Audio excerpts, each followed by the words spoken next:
கும்பராசி அன்பர்கள் அனைவருக்கும் வணக்கங்க.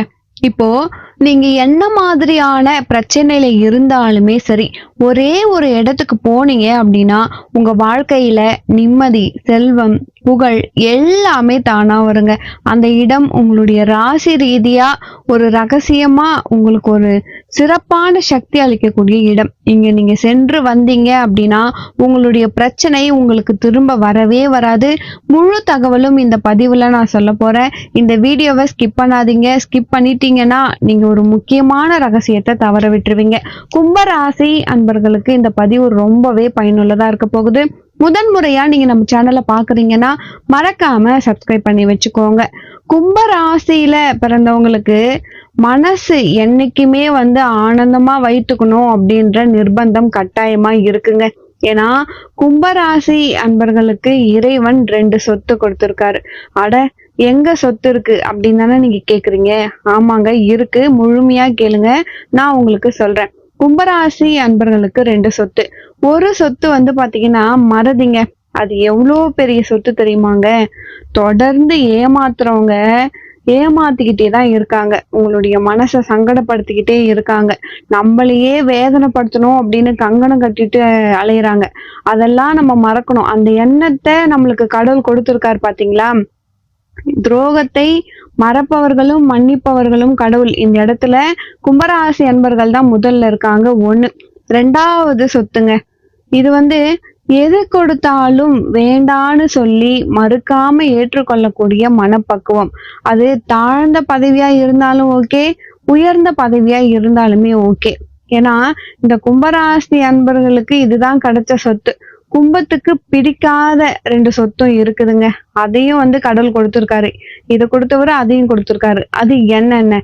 தனக்கு பிடிச்சாதான் ஒரு வேலையை செய்வாங்க, பிடிக்கலன்னா அந்த வேலையை செய்ய மாட்டாங்க, எப்பேற்பட்ட வேலையா இருந்தாலுமே சரி. அதே மாதிரி சொல் பொறுக்காதவர்கள் இந்த கும்பராசி அன்பர்கள் தான். எல்லாம் நல்லா பேசுவாங்க, நல்லா செய்வாங்க. ஆனா நம்மள யாராவது ஒண்ணு சொல்லிட்டாங்கன்னா அப்படியே பிரிச்சு மீந்துருவாங்க. யார நீ என்ன சொன்ன அப்படின்ற மாதிரி எண்ணம். இதுதான் நிறைய இடத்துல மைனஸ் ஆகுது. அடிக்கடி இந்த பரமபத விளையாட்டுன்னு ஒண்ணு இருக்கு, பாத்திருக்கீங்களா? தாயம் போட்டு உருட்டி விளையாடுவாங்க. அதுல அந்த 99 வரவே கூடாது. 2 9 அதுல வரும். நல்லா பார்த்துருந்தீங்கன்னா உங்களுக்கு தெரியும். அந்த 99 அப்படின்ற இடத்துல நின்னோம்னா 2 அப்படின்ற இடத்துக்கு கொண்டு விட்டுரும். மேல ஏறினவங்க சல்லுன்னு கீழே இறங்கிடுவாங்க. இது கும்பராசி அன்பர்களுக்கு அடிக்கடி உங்க வாழ்க்கையில நடந்துட்டு இருக்கு. கடினப்பட்டு ஒரு இடத்துல வளர்ந்து ஒரு இடத்துல போய் நிப்போம். நின்ன மனிதர்களுக்கு ஒரு கொஞ்சோண்டு சின்னதா ஒரு ஆணவம் இருக்கும். அதை விட ஆணவம் அப்படின்னு சொல்றதை விட இவங்க என்ன செய்ய போறாங்க, இவ்வளவு சமாளிச்சும் இதை சமாளிக்க மாட்டோமா அப்படின்னு நினைப்பீங்க பாருங்க. அந்த நேரத்துல ஒரு குருடன் நம்மள காட்டி கொடுத்துருதான். இப்ப நான் சொல்றது புரியுதுங்களா? குருடன் காட்டி கொடுக்க முடியுமா? கண் இல்லாதவன் எப்படி ஒருத்தவங்க காட்டி கொடுக்க முடியும்? நம்ம வந்ததே தெரியாது. அப்பனா நம்ம ஏதோ ஒரு செய்த செயல் அது பிழையா மத்தவங்க கண்ணுல போய் பட்டுடுது. அதனால நீங்க மாட்டிக்கிறீங்க. இப்ப நான் சொல்றது உங்களுக்கு புரியுதா? இது எப்படி நடக்குதுன்னே உங்களுக்கு தெரியாது. ஒரு கஷ்டப்பட்டு ஒரு விஷயத்துல நான் மேல ஏறி வந்தேன் அப்படின்னு நிறைய கும்பராசி அன்பர்கள் சொல்லி நம்ம கேட்கலாம். ஏன்னா இவ்வளோ கஷ்டப்பட்டு ஒரு இடத்துக்கு மேல வராங்க, என்ன நடக்குதுன்னே அவங்களுக்கு தெரியாது. அந்த அளவுக்கு ஒரு நல்ல விஷயத்த நீங்க செஞ்சிருப்பீங்க கும்பராசி அன்பர்கள். கும்பத்தாலதான் ஒரு குடும்பமே உயர்ந்து நிற்கும். மனுஷ வாழ்க்கையில முன்னேறவே முடியாது, 0. அதுக்கு பக்கத்துல 6 1 போட்டு இந்த கும்பராசி அன்பர்கள் உயர்த்தி கொடுத்திருப்பாங்க உங்க வீட்டுல இருக்க மனிதங்களை. ஒரு 0வை 6 1, அப்போ நீங்க எத்தனை வருது அப்படின்னு நீங்களே பாருங்க. சரி, உயர்த்தி கொடுத்ததுக்கு இந்த கும்பராசி அன்பர்களுக்கு ஒரு பாராட்டு கொடுக்கணும் இல்லைங்களா? பாராட்ட வேணாம். ஒரே ஒரு வேலை சாப்பிடும் பொழுது ஆனா அவராலதான் நல்லா இருக்கேன், அந்த அம்மாவாலதான் நல்லா இருக்கேன், இவங்கதான் என்னை உயர்த்தினாங்க அப்படின்னு சொல்லலாம்ல. அது கூட சொல்லவே மாட்டாங்க. பேர் எப்படி இருக்கும் அப்படின்னு கேட்டீங்கன்னா, இந்த கும்பத்துல வந்த பையன் இந்த பொண்ணாலதான் இவங்க குடும்பம், இவங்க இல்லைன்னா நல்லா இருக்கும் அப்படின்ற மாதிரி. அதுவும் காது கொடுத்து கேட்கிற அளவுக்கு இருக்கும். மறைமுகமா கூட பேச மாட்டாங்க, உங்க எதிரிலேயே பேசுவாங்க. ஆனா இது எல்லாத்தையும் பொறுத்து போகக்கூடிய கும்பராசி அன்பர்களுக்கு எல்லா வினையும் நல்ல வினையாக மாற்றக்கூடிய ஆற்றல் இருக்கு. இது 2 தெய்வ வழிபாடு. 2 இடத்துக்கு போலாம். அதாவது கும்பராசி அன்பர்களுக்கு தொட்டமிடமெல்லாம் தொடங்கணும். என்னைக்குமே கெட்டவர்கள் இருக்கதான் செய்வாங்க. கெட்டவங்களுடைய வார்த்தையை கேட்க வேண்டிய விதியும் வரும். என்னன்னா கும்பராசி அன்பர்களுக்கு இருக்க விதினா யாருமே உங்களுக்கு நேரா பேசவே மாட்டாங்க. அது ஒண்ணுதான். மறைமுகமா பேசுவாங்க. ஆனா அது நம்ம காதுல வந்து விழுந்துரும். நமக்கு நேரா எதுவுமே வந்து நடக்காது. நீங்க வந்து சில ஞாயிற்றுக்கிழமைகளிலும் சில இரவு நேரங்களிலும் சங்கடம் உட்பட்டதா இந்த கும்பராசி அன்பர்களுக்கு இருந்திருக்கும். பொழுது போகுது அப்படின்னாலே கும்பத்துக்கு ஒரு பிரச்சனை. அந்த இரவு பொழுத கடக்கிறது கும்பராசி அன்பர்களுக்கு ஒரு பெரிய கஷ்டம். காலையில பத்தி அது ஒண்ணுமே இருக்காது, நல்லா போகும். மதியம் ஆக ஆக சாயந்தரம் ஆக ஆக ஏதோ ஒண்ணு கவும். இந்த சூழ்நிலை எல்லாம் மாறி வாழ்க்கையில நல்லது நடக்கணும் அப்படின்னா எந்த இடத்துக்கு போகணும் இதை நீங்க முழுமையா தெரிஞ்சுக்கோங்க. அப்பதான் உங்களுக்கு நல்லது. முதல்ல 2 விஷயத்த நான் உங்களுக்கு சொல்றேங்க. கும்பராசி அன்பர்களே, நீங்க வந்து யாராவது ஒரு குருவை வந்து தேர்ந்தெடுத்துக்கோங்க. அவங்களுடைய பேச்ச கேளுங்க. அந்த குரு உங்களுக்கு நிறைய நல்லது செய்வாரு. முதல் விஷயம். 2வது விஷயம், திங்கட்கிழமை. திங்கட்கிழமை ஞாபகம் வச்சுக்கோங்க கும்பராசி அன்பர்களே. வியாழக்கிழமை, இந்த 2 நாட்கள், திங்கள் வியாழன், அப்படி இல்லை அப்படின்னா புதன்கிழமை, இந்த 3 கிழமைகள்ல நவகிரகத்தை ஒரே நாள்ல நீங்க வழிபாடு பண்ணணுங்க. அதாவது இது அவசியம். கும்பராசி அன்பர்கள் வருஷத்துல ஒரு முறை பண்ணலாம், இல்லைன்னா 2 வருஷத்துக்கு ஒரு முறை பண்ணாலும் ஓகேதான். நல்ல மாற்றம் நிகழும். திங்கட்கிழமை வியாழக்கிழமை, அப்படி இல்லைன்னா புதன்கிழமைங்க. இது எப்படி அப்படின்ற விஷயத்த நான் உங்களுக்கு சொல்லிடுறேன். நீங்க சென்னையில இருங்க, இல்ல சிங்கப்பூர்ல இருங்க, இலங்கையில இருங்க, எங்க வேணாலுமே இருந்துக்கோங்க. அதை பத்தி பிரச்சனை இல்லை. நீங்க பண்ண வேண்டியது ஒரே ஒரு ஊர் தான். திருநள்ளாறுக்கு வந்துருங்க. காரைக்குடி, பாண்டிச்சேரி மாநிலம்.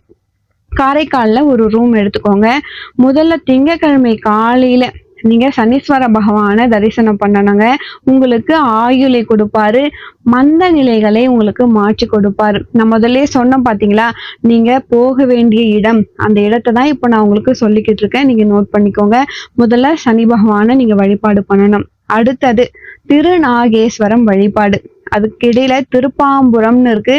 2 நாகம், ராகு கேது இருக்கும், அங்கேயும் பார்க்கலாம். திருநாகேஸ்வரங்க. கும்பராசி அன்பர்களே, அதுக்கு அடுத்தது ஆலங்குடி. ஆலங்குடியில குரு பகவான் இருக்காருங்க, அவரை வழிபாடு பண்ணுங்க. அதுக்கு அடுத்தது திங்களூர்ல சந்திர பகவான் இருக்காரு. அதுக்கு அடுத்தபடியாக நீங்க வந்தீங்கன்னா ஏறத்தாழ இப்ப நம்ம சொல்ற கணக்கு மதியம் வந்துரும். நீங்க இவ்வளவு சாமியும் பார்த்துட்டு வர்றது. திருநள்ளாறு, திருநாகேஸ்வரம், உப்புலியப்பன் கோவில், குருஸ்தலம், திங்களூர் போனீங்கன்னா மதியம் ஆயிடும். சோ திரும்பவும் நீங்க மதியத்துக்கு மேல பக்கத்துல பட்டீஸ்வரம் போலாம். அப்படி இல்லைன்னா கும்பகோணத்துல நீங்க வந்து மதிய உணவு சாப்பிட்டுட்டு சாயந்தரத்துக்கு மேல சூரியனார் கோவில் ஃபர்ஸ்ட் தரிசனம்.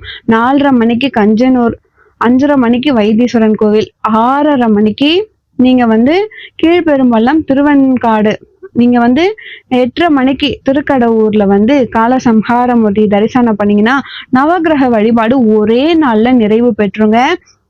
கண்டிப்பா கும்பராசி அன்பர்களே, இந்த ஒரு நாள் உங்க வாழ்க்கையே மாத்த போதும். அவசியம் நீங்க இந்த கும்பராசி அன்பர்கள் பண்ணிட்டீங்க அப்படின்னா பெரிய மாற்றம். இது வரைக்கும் தடங்கள் பற்ற விஷயம் எல்லாமே சரியாயிடும். கும்பத்தை ஆட்டி படிக்கிறதே நவகிரகம் தான். அப்போ நவகிரக வழிபாடு எவ்வளவு முக்கியம். ஏன்னா 6 மாசம் நம்ம சந்தோஷமா இருந்தா 6 மாசம் அப்படியே டபுளா நம்மள பரட்டி போட்டுருது. எங்க போச்சு அந்த சந்தோஷம் அப்படின்னே தெரியாது. 3 மாசம் தான் ஒரு வாழ்க்கை. அடுத்த 90 நாள் வேற மாதிரி. ஒவ்வொரு 90 நாளும் இன்னைக்கு நீங்க சந்திச்சுட்டு தான் வரீங்க, நாளைக்கும் சந்திக்க தான் போறீங்க. இதை மாத்துறதுக்கான வழிதான் இப்ப நான் சொல்லிக்கிட்டு இருக்கேன். எவ்வளவு பிரச்சனை வந்தாலுமே பின்வாங்காம இருங்க. யாரையும் விட்டு கொடுக்காதீங்க. விஐபி பழக்க வழக்கங்கள் தெரிஞ்ச நண்பர்கள் இருந்தாங்கன்னா அவங்கள வெறுத்துறாதீங்க. அவங்களால ஏதாவது ஒரு சின்ன நன்மை உங்களுக்கு இருக்கும். நம்ம என்ன தவறு பண்றோம், ஒரு விஷயம் முடிஞ்சதுக்கு அப்புறம் அதை வெறுத்துட்டு இனிமே அவங்க வேணவே வேணாம் அப்படின்னு நம்ம எடுத்துறோம். யாரையுமே வந்து இப்போ இருக்கிறபடி நம்ம சொல்லணும் அப்படின்னா வாட்ஸ்அப்ல கூட சொல்றாங்க பாத்தீங்களா, பிளாக் பண்ணவே பண்ணாதீங்க. எல்லாமே அன்பிளாக்லயே இருக்கட்டும். எதுக்கு பிளாக் பண்ணணும்? எல்லாருடைய உதவியும் ஒரு நாள் தேவைப்படும். எந்த கதவு ஒரு நாள் தட்டினாலும் நமக்கு தரப்பப்படும். தட்டுறப்போ பார்த்து திறக்கணும். யாரையும் பகச்சுக்க கூடாது. கும்பராசி அன்பர்களை எல்லாரையும் நண்பராக நீங்க வச்சுக்கோங்க. நன்றி மறப்பது நன்றே கிடையாது. நன்றி இல்லைன்னா அன்றே மறக்கிறது நல்லது. வள்ளுவர் சொல்லியிருக்காரு இல்லைங்களா. சோ உங்களுக்கு யாராவது உதவி செஞ்சிருக்காங்க அப்படின்னா அவங்கள நீங்க மறக்காதீங்க. கும்பராசி அன்பர்களே, அவங்கள உதாசீனப்படுத்திடாதீங்க. அது பாவத்திற்கான அறிகுறி. அதுவே வந்து நன்றி இல்லைன்னா அவங்கள அன்னைக்கே நீங்க மறந்துடுங்க. அது ரொம்ப ரொம்ப நல்லது கும்பராசி அன்பர்களுக்கு. இதை ஃபாலோ பண்ணுங்க. இதுதான். 2வது, கும்பராசி அன்பர்களுக்கு குலதெய்வ வழிபாடு. கூட்டணியோடு குலதெய்வம், அதாவது தனியா போயிட்டு குலதெய்வ வழிபாடு பண்றதை விட யாராவது வந்து பங்காளி 2 பேரா சேர்ந்து நீங்க போயிட்டு வழிபாடு பண்றது ரொம்ப ரொம்ப நல்லது. 3வது, என்னைக்குமே தனியா இருக்கணும் அப்படின்ற தலைவிதி கும்பராசிக்கு இருக்கு. அது சதயமா இருக்கட்டும், அவிட்டமா இருக்கட்டும், பூரட்டாதியா இருக்கட்டும். தனியா இருக்க வேண்டிய தலைவிதி. அது என்னன்னா, அடிக்கடி ஏகாந்த வாசி. எல்லாருமே இருப்பாங்க. ஒரு கார்ல 10 பேர் போனாலுமே கூட அந்த 9 பேரும் ஒண்ணா உட்காந்து பேசிட்டு வருவாங்க. இந்த ஒரு ஆள் இங்க தனியா இருப்பாரு. சோ அப்படி இல்ல அப்படின்னா இந்த ஒரு நபரை வச்சு 9 பேரும் பேசிக்கிட்டு இருப்பாங்க. அப்போ பேசும் பொருளாக இருப்பவர்கள் இந்த கும்பத்துல பிறந்தவங்க. ஒரு விஷயம் அங்க சங்கடம் இருந்தாலும் உங்களை பத்தி பேசுவாங்க, காமெடி இருந்தாலும் உங்களை பத்தி பேசுவாங்க. ஏன்னா உங்களை பத்தி தான் பேசுறாங்க. சரி பரவாயில்ல, வாழ்ந்துட்டு போட்டோம். நம்மளால 4 பேர் நல்லா இருந்தா நமக்கும் நல்லது தானே. அந்த ஒரு புண்ணியம் தான் உங்களை காப்பாத்திட்டு வரும். அவ்வளோ கஷ்டத்திலும் கும்பம் ஏறி போய்கிட்டே இருக்கும். காரணம் நம்மளால 4 பேர் சந்தோஷமா இருக்காங்க. சரி போங்க அப்படின்னு விட்டுருங்க. அப்போ நல்ல சிந்தனைகள், நல்ல எண்ணங்கள் என்னைக்குமே கும்பத்துக்கு உண்டு. கும்பம் யாரையும் கெடுக்கணும்னு நினைக்கல. பகையை கூட ஒரு நிமிஷத்துல மறக்கக்கூடிய ஒரு அருமையான ராசி. இந்த ராசியில பிறந்தவங்க நீங்க தெய்வம் வாழக்கூடிய இடத்துல இருக்கிறீங்க. கும்பராசி அன்பர்களே, உங்களுக்கு மதம், சம்பிரதாயம் இதெல்லாம் ஒரு பக்கம் இருந்தாலுமே எல்லாரையுமே அனுசரிக்கக்கூடியவர்கள். ஏன்னா வரக்கூடிய முன்கோபம், அதனால சில பிரச்சனைகளை சந்திக்கும் பொழுது என்ன பேசுறோம் அப்படின்றது தெரியாம பேசி நம்ம வாயிலே கெட்டு போற வாய்ப்பு இருக்கு. ஸோ இனிமே எல்லாரையும் பேச விட்டு நீங்க பேசுங்க. பதவிகள் உங்களை தேடி வரப்போகுது, நல்ல முன்னேற்றங்கள் தேடி வரப்போகுது. அதுக்கு தயார் நிலையில இப்ப நீங்க இருக்கணும். யாரையுமே புறம்பா தள்ளாதீங்க, யாரையுமே உதாசீனப்படுத்த வேண்டாம். உங்களுக்கு எல்லா விதத்திலும் கடவுள் உதவி பண்ணுவாரு. துர்கை வழிபாடு பண்ணுங்க. துர்கை வழிபாடு பண்றது ரொம்ப ரொம்ப நல்லது. கும்பராசி அன்பர்களுக்கு நவக்கிரக வழிபாடு பண்ணுங்க. அவசியம் திருக்கடையூர் நீங்க தரிசனம் பண்ணுங்க. அதுவும் உங்களுடைய நட்சத்திரத்தன்னைக்கு திருக்கடையூர் நீங்க போயிட்டு பண்றீங்க. நீங்க அவிட்டமா, சதயமா, கண்டிப்பா உங்களுடைய நட்சத்திரத்தன்னைக்கு திருக்கடையூர் வழிபாடு பண்ணுங்க. அதுவும் கும்பராசி அன்பர்கள் மாலை நேரத்துல தரிசனம் பண்றது ரொம்ப ரொம்ப நல்லதுங்க. ஏன்னா நீங்க தரிசனம் பண்ணும் பொழுது நல்ல மாற்றம் உங்களுக்கு ஏற்படும். அதுவும் மிகப்பெரிய மாற்றம். பௌர்ணமி நாள்ல திருக்கடையூர் போயிட்டு அபிராமி வழிபாடு பண்ணுங்க. நீங்க ஈவினிங் டைம்ல கும்பிடுறது ரொம்ப ரொம்ப நல்லது. இப்படி பண்ணீங்கன்னா நிச்சயமா நல்லது நடக்கும். பௌர்ணமி அன்று நீங்க வழிபடுறது ரொம்ப ரொம்ப சிறப்புங்க. கும்பராசி அன்பர்களே, இந்த இடத்துக்கு நீங்க போயிட்டு வந்தீங்க. இப்ப நான் சொன்ன இடத்துல எந்த இடத்துக்கு போனாலுமே சரி, உங்களுடைய இஷ்டம். நீங்க போனீங்க அப்படின்னா ஒரு குறையும் உங்களுக்கு வரவே வராது. கும்பராசி அன்பர்களுக்கு கண்டிப்பா உங்க வாழ்க்கையில நல்லது தாங்க நடக்கும்.